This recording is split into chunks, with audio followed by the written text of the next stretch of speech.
Hello friends, આજે આપણે galvanometer ઉપર આધારિત વધારાના સ્વાધ્યાયમાં કેટલાક દાખલાઓ છે આપણે સમજવાનો પ્રયત્ન કરીશું. તો રકમ આ પ્રમાણે છે કે ગેલ્વેનોમીટરના ગૂંચળાનો અવરોધ 12 ઓહ્મ છે. તમે ગેલ્વેનોમીટરની જે થિયરી હતી, ગેલ્વેનોમીટરનું એ મીટરમાં રૂપાંતર અને ગેલ્વેનોમીટરનું વોલ્ટ મીટરમાં રૂપાંતર, એ જે થિયરી હતી એ થિયરી ઉપર વધારે ફોકસ કરજો. એના ઉપર આધારિત આપણા દાખલાઓ આજના રહેશે. ચલો, તો ગેલ્વેનોમીટરના ગૂંચળાનો અવરોધ, જ્યારે ગેલ્વેનોમીટરની બનાવટ કરવામાં આવી હતી ત્યારે અંદર જે ગૂંચળું રાખેલું હતું એ ગૂંચળાનો અવરોધ એ આપી દીધો છે 12 ઓહ્મ. હવે ગેલ્વેનોમીટરના ગૂંચળાનો અવરોધ જેના આપણે કહીએ છીએ RG, ગેલ્વેનોમીટરના ગૂંચળાનો અવરોધ એટલે RG, જેની કિંમત છે 12 ઓહ્મ. અને 3 મિલી એમ્પિયર પ્રવાહ માટે તે પૂર્ણ સ્કેલ આવર્તન બતાવે છે. એટલે એનો મતલબ એ છે કે કોઈ ગેલ્વેનોમીટર છે, એમાંથી 3 મિલી એમ્પિયર પ્રવાહ પસાર થાય છે ત્યારે ગેલ્વેનોમીટર જે પૂર્ણ સ્કેલ આવર્તન બતાવી દે છે. એનો મતલબ એ થયો કે એ છે ગેલ્વેનોમીટરની પ્રવાહ ક્ષમતાનો એક મૂલ્ય IG. IG ની કિંમત આપી છે 3 મિલી એમ્પિયર. ગેલ્વેનોમીટરમાંથી વહેતો પ્રવાહ 3 મિલી એમ્પિયર થયો ત્યારે ગેલ્વેનોમીટર પૂર્ણ સ્કેલ આવર્તન બતાવી દીધું.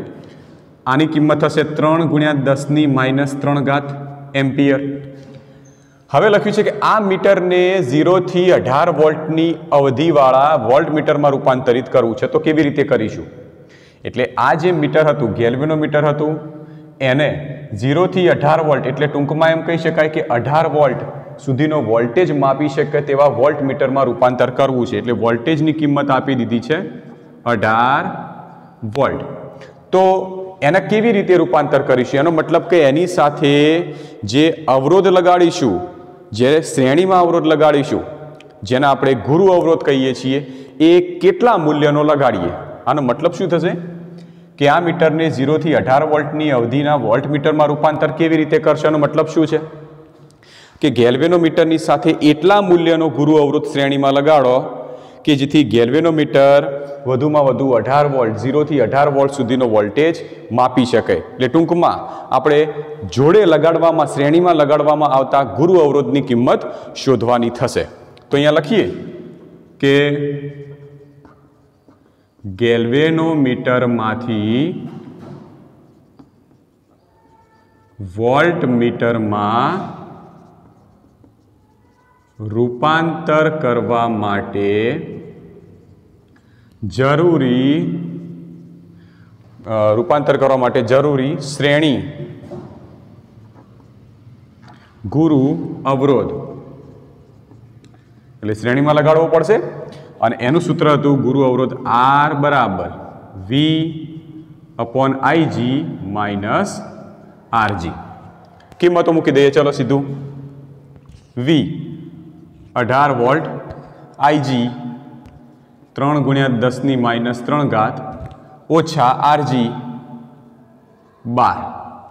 અને આનું તમે સોલ્યુશન કરો અને જવાબ લાવો તો તમને જવાબ મળશે 6000 - 12 એટલે આ થશે 6000. આ બાજુનો ભાગ 6 તરી 18 અને 10⁻³ ઉપર જશે એટલે 10⁻³ એ 6000 - 12. ખ્યાલ આવ્યો? તમે સીધો લસા લઈને પણ કરો, એના કરતાં બેસ્ટ છે કે આ બંનેનો પહેલાં ભાગાકાર કરો અને ભાગાકાર કરીને પછી એમાંથી 12 બાદ કરો. હવે 6000માંથી 12 બાદ કરો તો થશે 5988 ઓહ્મ. તો એની સાથે શ્રેણીમાં તમે જો આટલા મૂલ્યનો અવરોધ લગાડશો તો એ ગેલ્વેનોમીટર 18 વોલ્ટની કેપેસિટીવાળું વોલ્ટ મીટર બની જશે. ત્યારબાદ આગળ છે કે ગેલ્વેનોમીટરના ગૂંચળાનો અવરોધ 15 ઓહ્મ છે. ગેલ્વેનોમીટરના ગૂંચળાનો અવરોધ એટલે RG બરાબર 15 ઓહ્મ. અને 4 મિલી એમ્પિયર પ્રવાહ માટે તે પૂર્ણ સ્કેલ આવર્તન બતાવે છે. એટલે એની પ્રવાહ ક્ષમતા IG કેટલી છે? 4 મિલી એમ્પિયર. એટલે થાય 4 × 10⁻³ એમ્પિયર. તેને 0 થી 6 એમ્પિયર અવધિના એ મીટરમાં રૂપાંતરિત કરવાનો છે. એટલે ગેલ્વેનોમીટરમાંથી એ મીટરમાં રૂપાંતર કરો છો ત્યારે એ ગેલ્વેનોમીટરમાંથી એ મીટર 6 એમ્પિયર સુધીનો પ્રવાહ માપી શકે એવું હોવું જોઈએ. એટલે I બરાબર 6 એમ્પિયર. તો તમે કેવી રીતે રૂપાંતરિત કરશો? એટલે ટૂંકમાં ગેલ્વેનોમીટરમાંથી એ મીટરમાં રૂપાંતરિત કરવું છે કે જેની ક્ષમતા 6 એમ્પિયર હોય. તો શું કરીશું? તો એના માટે જરૂરી એક શન્ટ અવરોધ એની સાથે સમાંતરમાં જોડી કાઢો. એ શન્ટ અવરોધના મૂલ્ય ઉપરથી નક્કી થશે કે ગેલ્વેનોમીટર 6 એમ્પિયરની અવધિમાં ફેરવાયો કે નહીં. એટલે ટૂંકમાં આપણે શન્ટ અવરોધની કિંમત મેળવવાની છે. તો ગેલ્વેનોમીટરમાંથી એ મીટરમાં રૂપાંતર કરવા માટે જરૂરી સમાંતર શન્ટ અવરોધ એને આપણે કહીએ RS. ક્લિયર? જેનું સૂત્ર હતું IgRg upon I minus Ig. IgRg upon I minus Rg. चलो IG ની કિંમત આપેલી છે 4 × 10⁻³ ઘાત. તો 4 × 10⁻³ ઘાત. RG ની કિંમત છે 15 ઓહ્મ છેદમાં I કેટલી કેપેસિટી બનાવવાની છે 6 એમ્પિયરની માઇનસ IG છે 4 × 10⁻³ ઘાત. ઓકે, હવે આને આમ પણ લખી શકો 15 ચોક 60 એટલે 60 × 10⁻³ ઘાત છેદમાં છે 6 માંથી 4 × 10⁻³ એટલે 0.004 થાય. હવે જો કે 6 ની સાપેક્ષમાં મૂલ્ય તો બહુ જ નાનું છે, તમે અવગણી દો તો પણ ચાલે. તો 60 ભાગ્યા 6 થયા એટલે વધ્યા 10 × 10⁻³ ઘાત અથવા તો 10⁻² ઘાત આટલા મૂલ્યનો અથવા તો 0.01 ઓહ્મ અવરોધનો શન્ટ અવરોધ એ તમારે સમાંતરમાં લગાડવો પડશે. ક્લિયર? તો એકદમ ઇઝી દાખલો છે. તો આ રીતે આપણે સમજી શકીએ છીએ. ત્યારબાદ હવે આપણે સ્વાધ્યાયના કેટલાક દાખલાઓ લઈએ. મેં અહીં આગળ બાજુમાં કેટલાક સૂત્રો લખ્યા છે. જો તમે ભૂલી ગયેલા હોય તો એ સૂત્રો ફરીથી એકવાર રિવાઇન્ડ કરી લો કે જો B જેટલા ચુંબકીય ક્ષેત્રમાં રહેલા I પ્રવાહ ધારિત તાર જો મૂકી દઈએ, કોઈ ચુંબકીય ક્ષેત્ર પસાર થઈ રહ્યું છે, એમાં તમે કોઈ તાર મૂકો છો કે જેમાંથી I જેટલો પ્રવાહ પસાર થાય છે, તો એના ઉપર લાગતું બળનું સૂત્ર છે F = IL × B.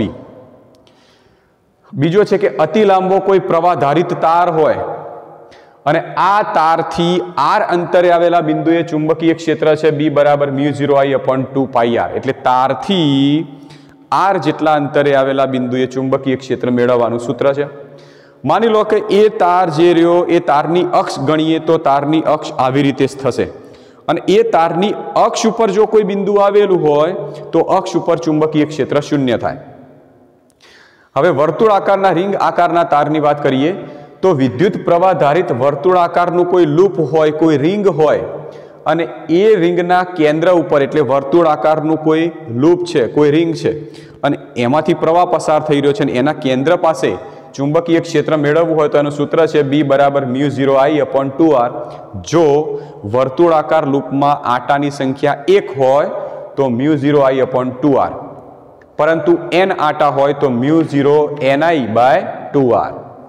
બીજું છે કે આ જ વર્તુળાકાર વિદ્યુત પ્રવાહ ધારિત રિંગ જે હતી એના અક્ષ ઉપર, એની અક્ષ ઉપર એટલે રિંગના કેન્દ્રમાંથી પસાર થતી રેખા, તો એની અક્ષ ઉપર આવેલા કોઈ પણ બિંદુ એટલે x અંતરે કોઈ આવેલા બિંદુએ ચુંબકીય ક્ષેત્ર B = μ0Ir²/2x² + r² ઓકે, તો આટલા સૂત્રો રિવાઇન્ડ કરી લો.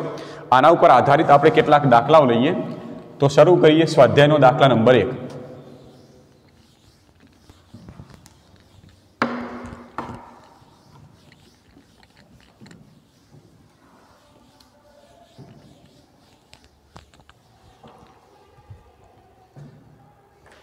ચલો પહેલા આપણે લઈએ સ્વાધ્યાયનો દાખલા નંબર 1.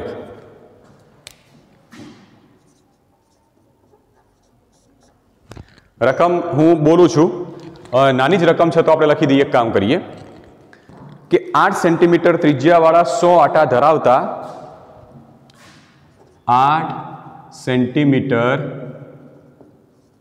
ત્રિજ્યાવાળા 100 આટા ધરાવતા તારના એક વર્તુળાકાર ગૂંચળામાંથી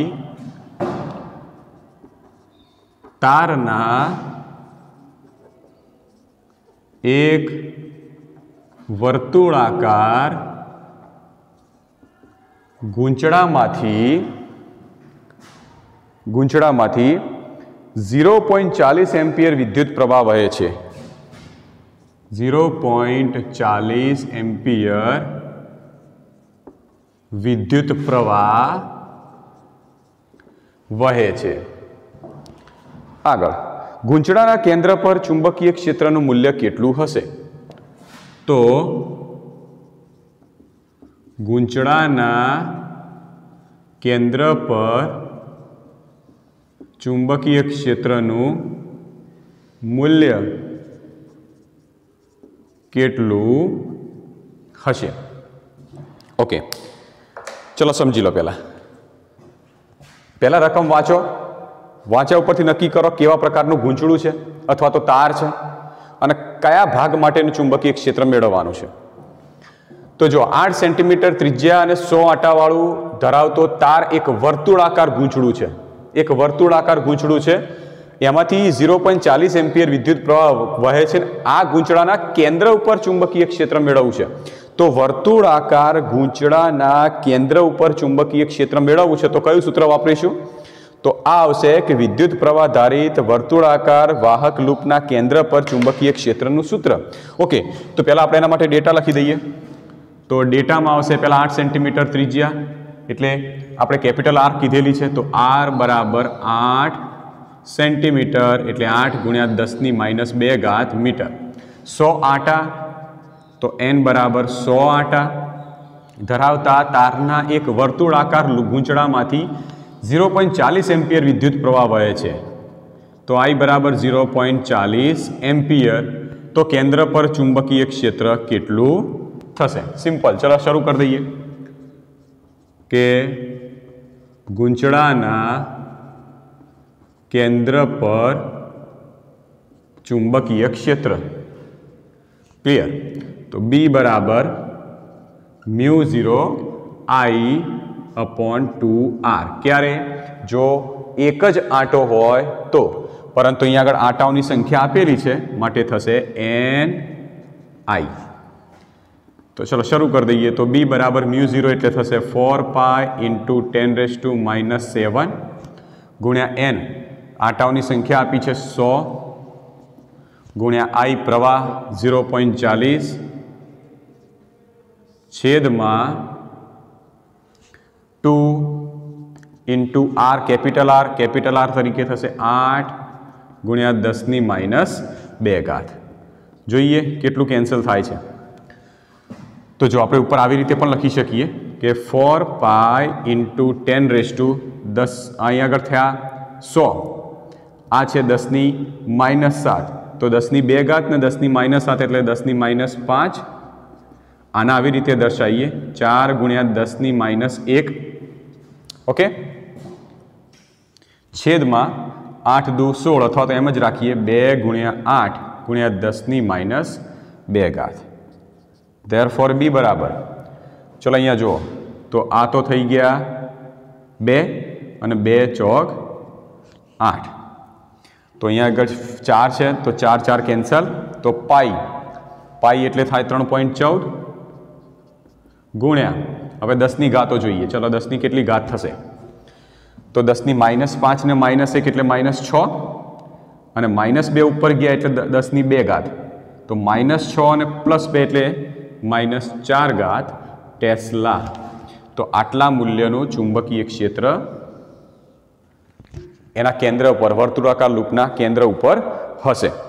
ક્લિયર? ત્યારબાદ સ્વાધ્યાયનો બીજો દાખલો લઈએ આપણે.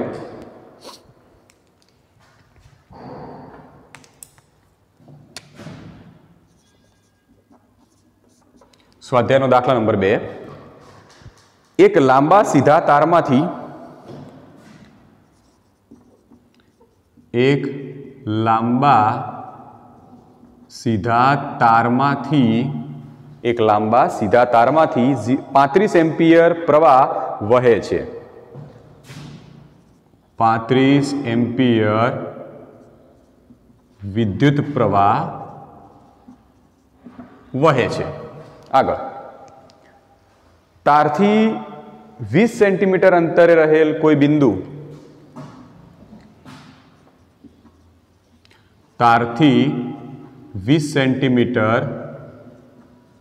અંતરે રહેલ કોઈ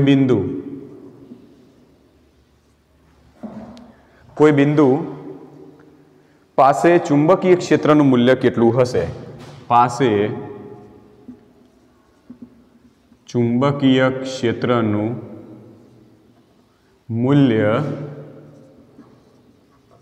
કેટલું હશે?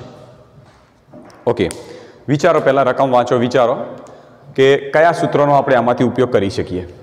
તો જો પહેલા તો લખ્યું છે કે એક સીધો લાંબો તાર છે, એટલે એક તાર છે જેમાંથી આટલો પ્રવાહ પસાર થઈ રહ્યો છે. એટલે ટૂંકમાં એક લાંબા તાર જેમાંથી I જેટલો પ્રવાહ પસાર થતો હોય એ રચના અહીંયા આપી દીધેલી છે. તારથી 20 સેન્ટીમીટર અંતર, એટલે ધારો કે તાર હોય તો આ તારથી 20 સેન્ટીમીટર અંતરે આવેલું કોઈ બિંદુ હોય ત્યાં ચુંબકીય ક્ષેત્ર મેળવવું છે. તો કયા સૂત્રનો ઉપયોગ કરીશું?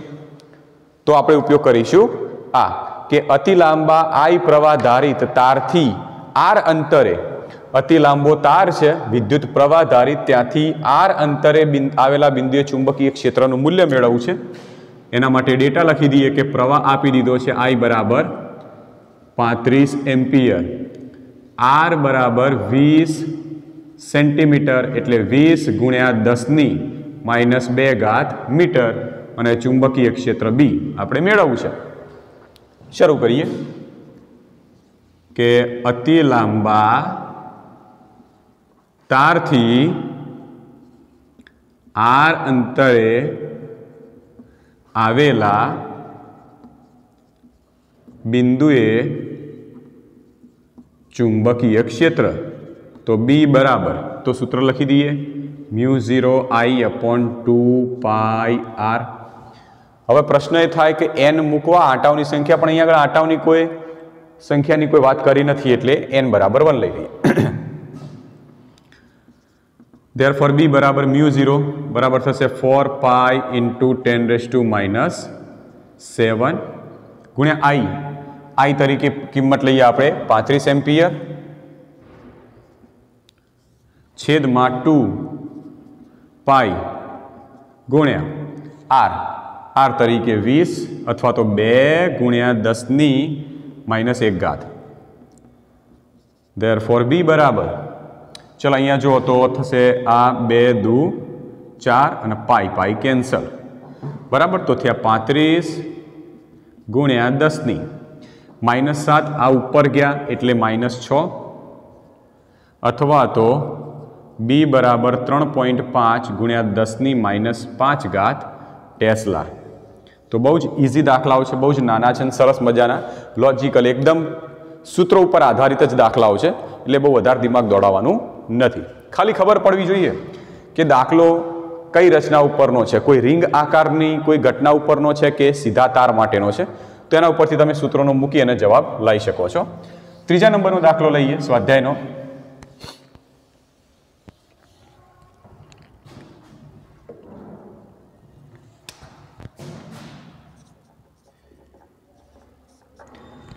સ્વાધ્યાયનો દાખલો નંબર 3.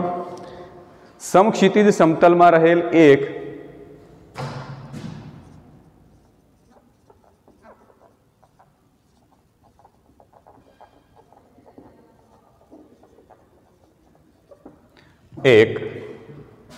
લાંબા સીધા તારમાંથી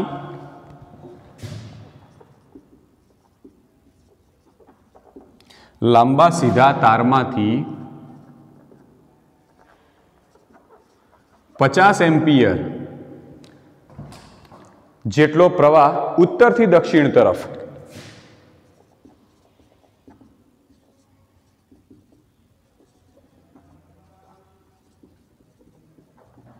उत्तरथी दक्षिण तरफ वहे छे। आगळ तारनी पूर्वमां 2.5 मीटर अंतरे रहेला तारनी पूर्वमां 2.5 मीटर अंतरे रहेला बिंदु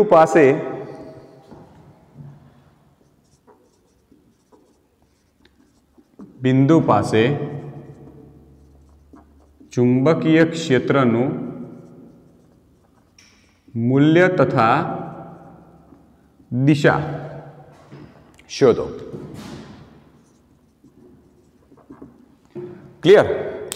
चलो पहला तो रकम वांची नक्की करो कि कोई रिंग माटेनो दाखलो छे कि तार माटेनो छे।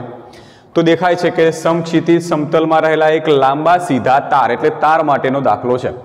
हवे आ तारमांथी 50 एम्पियरनो प्रवाह तो वहे छे पण प्रवाह कई दिशामां? उत्तरथी दक्षिण तरफ। तो चलो આપણે દિશાઓ દર્શાવી દઈએ। ધારો કે આપણે દિશાઓ દર્શાવી દઈએ। આ છે ઉત્તર, દક્ષિણ, પૂર્વ અને પશ્ચિમ। હવે समक्षितिज समतल में एक सीधा तारमांथी 50 एम्पियर जेटलो प्रवाह उत्तर थी दक्षिण एटले तार आवी रीते मूकेलो हशे अने प्रवाह आ दिशा में वही रह्यो छे I बराबर 50 एम्पियर। हवे तारनी पूर्व में आ तारनी पूर्व में 2.5 मीटर अंतरे एटले आ जग्याए अहींथी आटलुं अंतर केटलुं छे 2.5 मीटर अंतरे रहेला बिंदु धारो कि आ जग्याए बिंदु P है। हवे आ बिंदु पासे चुंबकीय क्षेत्रનું मूल्य मेळवવું છે। चलो कયું सूत्र वापरीशुं? तो सीधो तार जेमांथी प्रवाह पसार थतो होय ने ए तारथी r अंतरे आवेला बिंदुए चुंबकीय क्षेत्र कई थाय? तो आ सूत्र अति लांबा I प्रवाह धारित तारथी r अंतरे चुंबकीय क्षेत्र शोधी काढीए सीधो। अति लांबा I प्रवाह धारित